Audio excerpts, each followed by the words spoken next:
Book of Beginnings, lesson 32, the end of the beginning.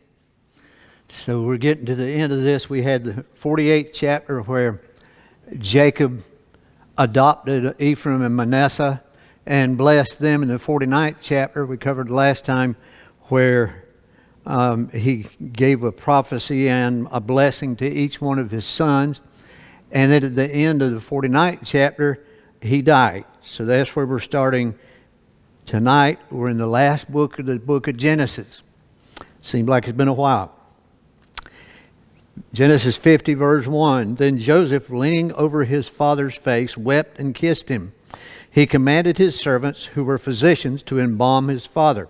So they embalmed Israel. They took 40 days to complete this, for the embalming takes that long, and the Egyptians mourned for him 70 days. So, ancient Egyptian in this article, Facts About Egyptian Embalming, says this: the process lasted for a period of 70 days. Cleansing and purification took 15 days. The corpse was to be dried for a period of 40 days. Wrapping, bandaging, and painting took 15 days. The embalmer's tools included bronze hooks, knives, tweezers, needles, and awls. A scratch awl is what we used to use in a carpenter's set. It's awl for opening, emptying, and closing up the course. So it's interesting to me that, I won't say how because it gets kind of gross, but they removed the brain. First thing they did, they removed the brain and threw it away. They figured it was no good. They didn't know what it was for, so that's one thing they'd take out. But I got a picture here. What do you think that is? No, you're getting close though. This was, they believed the heart was the center of everything. And this is an amulet, or they used for the heart. Because they did different ways. I'll get to that in just a second. Here's a picture of another one. It looks a little different. And then I'll read this.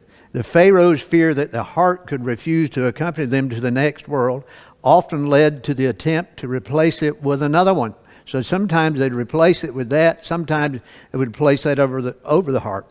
This was the heart scarab or beetle stone, which was either placed inside the chest cavity or on top of the left side of the chest and wrapped in bandages in which the mummified body was shrouded. So they would put an incision down the side after they removed the brain, and they'd remove the organs and put them in separate containers. And sometimes they'd remove the heart and embalm it, and then they'd put it back in or replace it with the amulet. And remember, he said they had Jacob embalmed. And this is a quote also: at the judgment of the dead, the heart parted from its owner and came forward as an omniscient witness to Osiris, the judge of the dead, and spoke for or against its master. If, when the heart was subsequently weighed, it was pronounced to be too light, it would be devoured together with its owner and a monster with a crocodile, a monster with a crocodile's head. So that's what part of their belief was. So the question was Joseph having Jacob embalmed because he'd accepted, because he'd been an Egyptian for a long time now. Had he accepted the Egyptian religion or not? And so I carry this a different way. What does the book of Genesis say about heaven or about the afterlife? And the answer is very little. It doesn't really the concept of the afterlife and heaven was not really in Genesis. It never really formed much about it. It mentioned heaven a couple of times, and the first time is Genesis 1:1 says that in the beginning God created the heaven and the earth. 8th verse, and God called the firmament heaven, and the evening and the morning were the second day. Some translations translate this heaven as sky. And when it says in the beginning God created the heaven and the earth. Okay, if this is when God created heaven, where was God? Where were the angels? Where was the heavenly host? Where were they? It says God created the heavens. So, let's look at the next one. Genesis 35:29 says, Isaac breathed his last and died and was gathered to his people. That's what you'll see throughout the book of Genesis. It says he gathered to his people as an old man of ripe age, and his sons Esau and Jacob buried him. Then in Genesis 47:30, but when I lie down with my fathers, so he said, I lie down with my fathers, you shall carry me out of Egypt and bury me in their burial place, he said. And he said, I will do as you have said. And that's Jacob talking to Joseph before he had ever died. So the word that we see is heaven. Only a couple of times it says heaven or heavens. Only a handful of times in the book of Genesis. The word, I said it, some translations translate that sky. And I said, if God created heaven, then where was God? Well, the answer, I think, is in the meaning of the word that we have, the Hebrew word for heaven. It means of dual usage, and it says, where it gets down to here, meaning to be lofty, the sky. In other words, it talks about the heaven like the sky, and we look up in the heavens. We're not looking up into heaven where God is, and we're not looking where all the departed dead have gone. It's talking about heaven in this way. So the answer to that is, so how much does the Genesis teach about it? Not much of anything. So where did they get their doctrine and belief on where you go in the afterlife? Because they spoke about going to their fathers. And the answer is, don't have any idea. Embalming was associated with, it was a religious ceremony for the Egyptians, and they had embalming priests that did it. Now look at Genesis 50 verse 2 again. He commanded his servants who were physicians to embalm his father.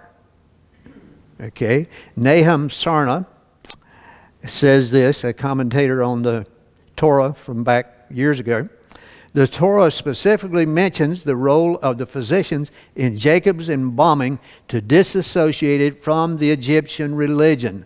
So you have religious embalming, and you have for physical purposes embalming. So most likely Joseph had not accepted the religion of the people of Egypt, or he would not have handled things the way he had, but he got the physicians that were with him to do the embalming instead of the priest, because when the priest did it, it was done as a ceremony, a religious ceremony.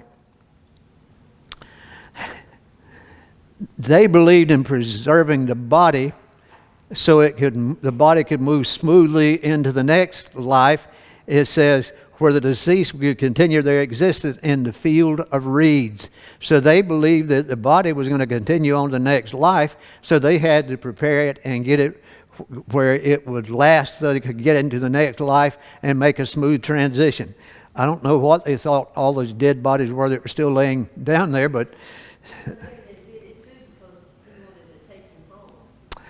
yeah, he'd been a little rank by the time they got there.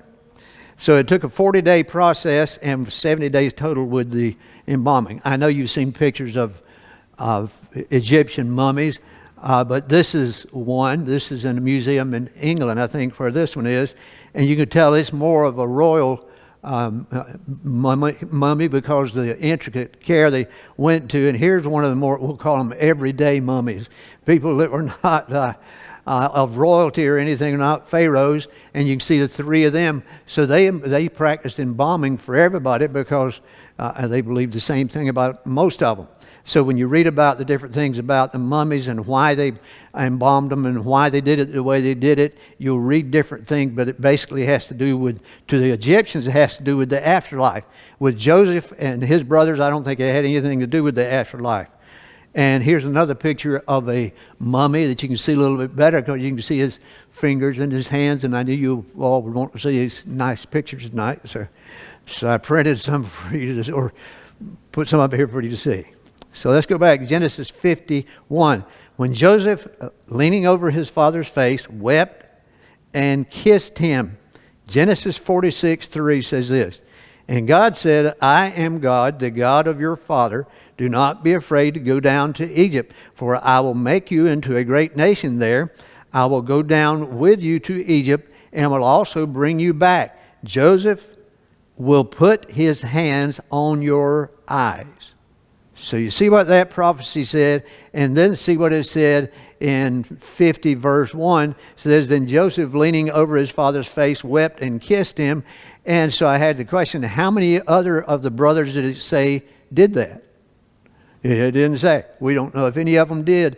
So most likely, what I believe and what many people believe, besides me, real Bible scholars, believe it's a fulfillment of what was prophesied in Genesis 46:4 about Joseph would be the one that closes his eyes. He would be the one that did this. So verse 4. When the days of mourning were over, Joseph said to Pharaoh's household, and look who he was talking to, if I have found favor with you, please tell Pharaoh that my father made me take an oath saying, I am about to die. You must bury me there in the tomb that I made for myself in the land of Canaan. Now let me go and bury my father, then I will return. So Pharaoh said, go and bury your father in keeping with your oath. So the question is, why didn't Joseph just go to Pharaoh and ask him? He was the second in line to the Pharaoh. So it looked like he had a pretty good relationship with Pharaoh. So why was it he didn't go ask himself, but he sent somebody else to ask them?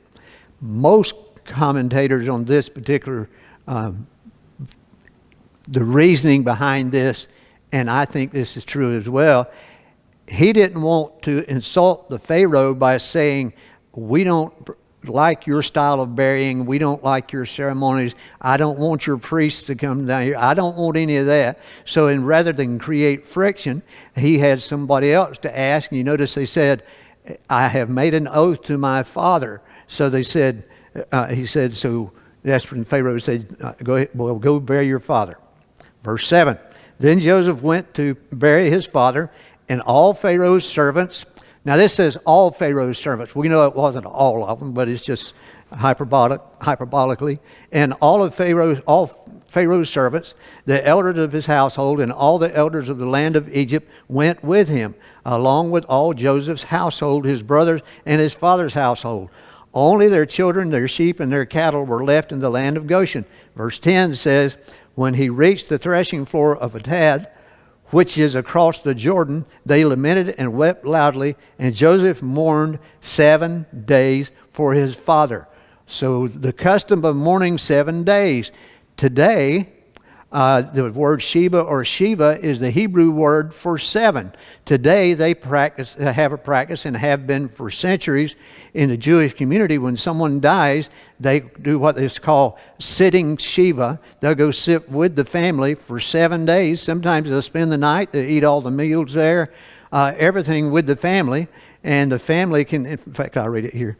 The sitting Shiva is the term used to describe the action of Jewish mourners participating in the traditional rituals of observing a Shiva. Can you imagine at every funeral, every death, if we did this? During the period of Shiva, mourners sometimes sit on low stools or boxes. Many times the family would sit on the lower stools and showing a sign of mourning, while they receive condolence calls. This is where the phrase sitting Shiva comes from. It is a practice that symbolized the mourner being brought low following the loss of a loved one. So a lot of what the Jews still do today are symbolic, and you can see what that would be. That's a far cry from the way what our practices are. Used to, they would bring the person home. Yes. People would go and sit. Stay 24 hours a day. When somebody died, people stay there 24 hours a day, different ones. No, you brought them to the house. Things have changed. Were they involved? Oh yeah. Yep. No, that could be a little gross, but anyway, that was the practice, and I remember that. Growing up, but at what point that started changing and completely changed, I'm not sure. But I'm glad it did. I have been to what was unusual when I was a boy growing up and a teenager, right on past that, when somebody in the community died, crowds of people would come to the house, even if they didn't stay all night. And I've been to people's houses where there was nobody there, just one person. So it's different. Grandma Bessie died, a lot of the children, the grandchildren went to stay. Yeah. Mm-hmm. Practices have changed. Verse 11. When the Canaanite inhabitants of the land saw the mourning at the threshing floor of Atad, they said, "This is a solemn mourning on the part of the Egyptians." Therefore the place is named Abel Mizraim. It's across the Jordan, and you can see Abel means mourning and Mizraim means Egypt. So that's where they got the name. In 50 verse 12. So Jacob's sons did for him what he had commanded them. They carried him to the land of Canaan and buried him in the cave of Machpelah in the field near Mamre, which Abraham had purchased as a burial site from Ephron the Hittite. He says, you notice how many times in Genesis, I don't know if you have noticed it, but if you go back and read it, you'll see how many times they referred to it, the land that Abraham purchased from. So back in Abraham's day, from then right on through, Jews were buying land in that area. In other words, they didn't just, some people say today that 1940, after World War II, that they, even back before that, the Balfour Agreement, when they divided up the land over there, and they said they gave the land to Israel, this land to Israel, and they gave this to this one, and so on. Well, some of it, they're saying they gave the land. Well, no, the Jews had bought a bunch of it. They bought a bunch of the land, and he's reminding them here, every time he says that, Abraham had purchased a burial site from Ephron the Hittite. After Joseph buried his father, he returned to Egypt with his brothers and all who had gone with him to bury his father. And you remember a couple of weeks ago, whenever it was, I showed you the pictures of the tomb of the patriarchs. This is it. And the reason I showed it this way is because before I just showed pictures here and showed the inside of it. This is the city of Hebron. That's where that is. Yes. That's the way it looks now. Yes, it is. And you can see when the pictures you're looking at, when you look at just the picture of the tomb, you don't notice all those houses and stuff around it. So that's the reason I decided to do a picture where you could see how it stretches all the way across the hill and across and down in here. So it's a fairly good sized village over there. And it's in the area in Israel now that they refer to as the occupied West Bank. It was called Judea and Samaria back in the day, but they call it the occupied territory now. Genesis 50:15. When Joseph's brothers saw that their father was dead, they said to one another, "If Joseph is holding a grudge against us, he will certainly repay us for all the suffering we caused him." How many years had they been there with him? About 17 years. You could say it was almost 20 years they were there with him, and they were still concerned that he might take revenge on them after their father died. So, verse 16.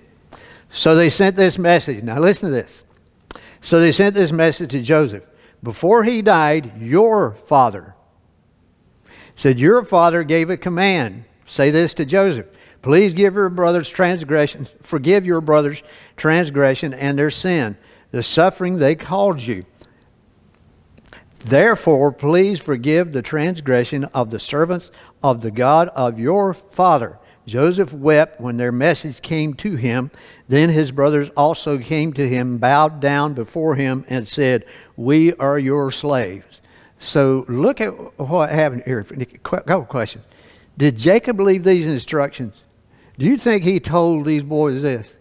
They're as big of liars as what they were back when they thought, when they said he was dead and brought his coat back, is what I think, because there's no indication anywhere that they talked to their father about it at all. You remember his father didn't even know until the famine that Joseph was still alive. He was just glad he was alive. And they said, your father, they're trying to drive home a point. Your father said this, not our father, but your father. And did Jacob even know the full extent of what they did? Is there an explanation anywhere in there? Did they ever say, well, now this is what we did. We took him out there. We saw him coming. And we took his coat off of him. And we threw him in a pit. And we were going to kill him. And we decided, hey, why not make some money? So they didn't tell him all that. Quite sure they didn't. They were invoking God in this. They added religious element to their message. Look what they were doing to build up this story. Verse 19, but Joseph said to them, don't be afraid. Am I in the place of God? You planned evil against me. God planned it for good to bring about the present result, the survival of many people. Therefore, don't be afraid. I will take care of you and your little ones. And he comforted them and spoke kindly to them. Okay, before I go to the next verse, which son was Joseph in order? There was 12 of them. Which one was he? Next to the baby. He was, Benjamin was the baby. So he was next to the youngest. So who was more apt to die first? Joseph or the rest of his brothers before Benjamin? Odds are they would. So this verse, though, is higher than the other verse where they went and sent him the letter. So does that mean that this is not necessarily in order? well, it's not necessarily in order, but which place are you talking about? The one that's verse 50 where they said, they sent him the letter and said, your father told you They went to him and told him that, yes. to take out, told you to forgive us. Let's see. It doesn't matter. Yeah. Yeah, I'm not necessarily doing this in order as the answer to your question. I'm doing it in the order of relevance, more so than the order of that is actually on here. Joseph and his father's household remained in Egypt. Joseph lived 110 years. Okay, so if he lived 110 years, how old were any of his older brothers if they were still living? He saw Ephraim's sons to the third generation. The sons of Manasseh's son, Machir, were recognized by Joseph. Joseph said to his brothers. He said to his brothers. So here's the reason I'm bringing about his age. He said to his brothers. So who did he really say this to? Was this really his brothers, or to his family, or to the children of his brothers? Don't know. But this is what he said. Joseph said to his brothers, I am about to die, but God will certainly come to your aid and bring you up from this land to the land he promised Abraham, Isaac, and Jacob. So this gives you an idea of Joseph's faith in what he believed. He knew that they were going back because God had said they would, and that was his home too. He had, you all remember watching the Ten Commandments with Charlton Heston? If I remember right, I could be remembering this wrong, when the Exodus was happening and they were getting ready to leave, it showed them bring out Joseph's mummified body to bring it back to Israel with them. So I don't know if it happened exactly like that, but that's what it said. He says, he promised Abraham, Isaac, and Jacob. So Joseph made the sons of Israel take an oath. When God comes to your aid, in other words, when God comes to your aid, you are to carry my bones up from here. Joseph died at the age of 110. They embalmed him and placed him in a coffin in Egypt. So how old was Joseph? 110 years old when he died. How many years were they in Egypt? How many years were they in Egypt? About 400 years. So his body stayed there for a long time before they hauled him off. But they remembered to do it, sir. Any questions or comments?